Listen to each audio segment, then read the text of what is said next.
Hello guys, nobody wants peace more than Ukrainians, and nobody understands better than Ukrainians how to achieve this peace.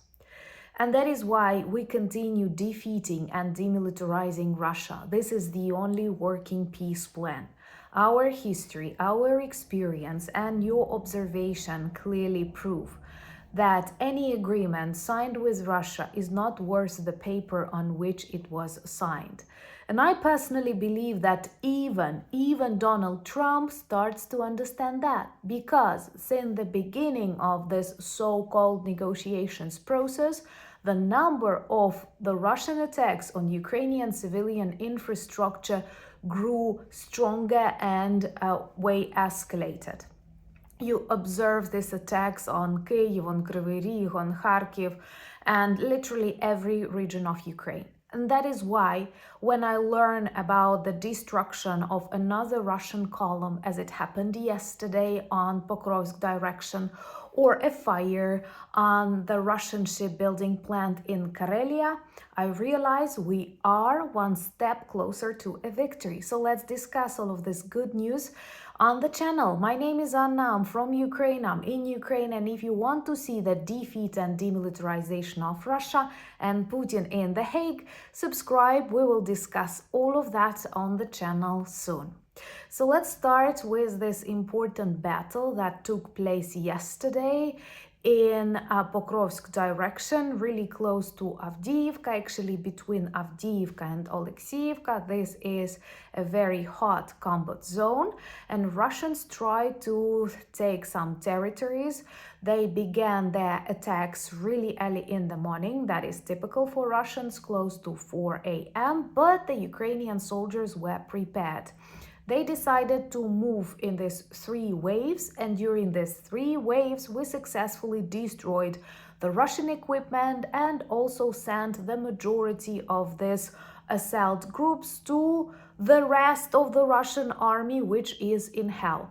It's actually awful to think that close to 1 million of the Russian soldiers were neutralized because they decided to cross the border of the independent Ukraine, and not just to cross, but to keep destroying our lives, our cities, our infrastructure.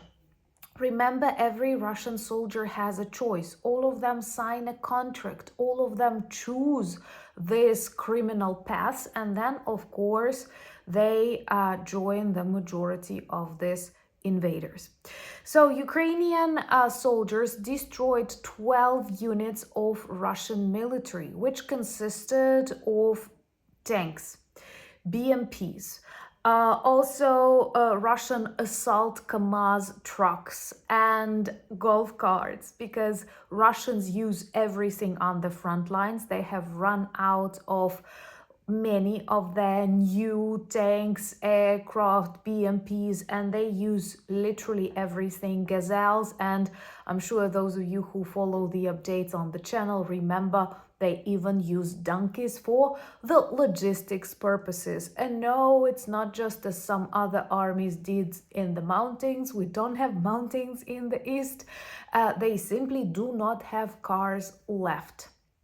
So the destruction of this column, consisting from 12, and some sources actually optimistically say that 17 items were destroyed, is a tremendous loss for Russia.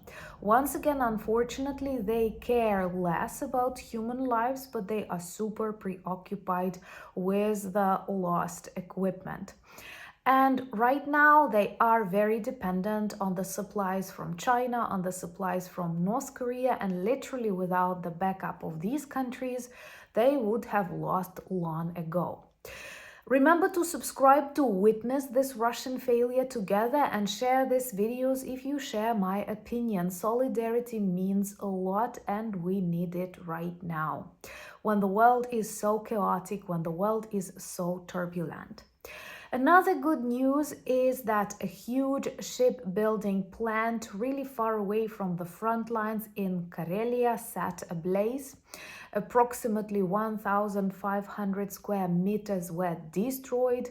There are a lot of videos because Russians are not trained to be media literate. They typically use censorship on this state media, but they don't know how to work with people sharing the content. And from these videos, it was quite obvious that the fire is serious and destroyed a number of buildings inside that shipbuilding plant. I don't know, that is already traditional for the Russian military plants and factories epidemic of smoking. But honestly, I don't care what was the reason. I am interested in the results. From what we see in Russian Telegram channels and other toxic but real sources from the Muscovy, more and more people are afraid to work on the Russian military objects because they suspiciously explode or set ablaze, and they feel it can be same dangerous as, for example, going to the front lines. And actually, there are fewer and fewer soldiers eager to go to the Russian army because the contracts lose their attractiveness together with this economic losses inside Russia, inflation that continues. Now people realize that Donald Trump's tariff war is also something insane and perhaps will destroy the global economy. So something that seemed like a good sum of money at the start of Putin's invasion is not that attractive anymore. Moreover, they've stopped including this end date into contracts, and it's quite obvious if you have a look at the number of the Russian losses on the front lines that they actually do not need the end date on that contract. Anyway, please understand that the most important steps for the lasting peace in Ukraine, Europe, and the world are taken on the front lines.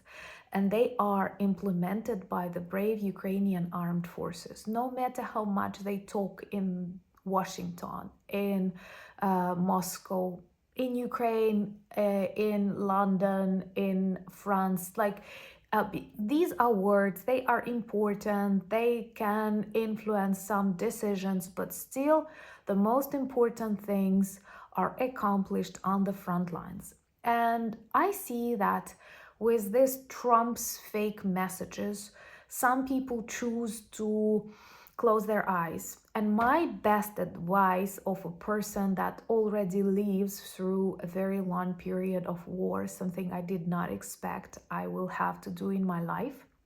And remember to subscribe to my new channel where I share this civilian experience of life in times of the big war.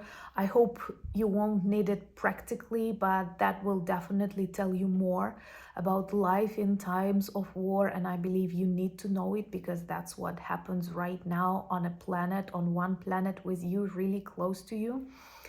And at the same time, one of the best advice that I can give: be realistic. Be realistic. Don't let your normalcy bias, don't let your unhealthy optimism persuade you that, I don't know, Trump knows what he's doing and Putin wants to end the war, because the answer to both of these statements is no. Donald Trump does not know what he is doing and Putin wants war. He needs it for his regime security because this Russian war military machine is working and he cannot just abruptly stop it. And just because the German intelligence proves Putin is preparing to attack NATO countries and he's observing how divided, how weak some leaders are, choosing non-escalation management to this real defense experience. Yes, I am hinting NATO needs Ukraine just as Ukraine needs NATO. Remember to join me this Sunday, 9 p.m. for a live stream. We have a lot of things to talk about. Also follow me on X, Blue Sky, Threads, Instagram, and Discord. Check our merch shop for lots of good items that work well as reminders and conversation starters about Ukraine. Thank you for buying me coffees, becoming my patrons and sponsors of the channel, but most importantly, thank you for standing with Ukraine. Slava Ukraini!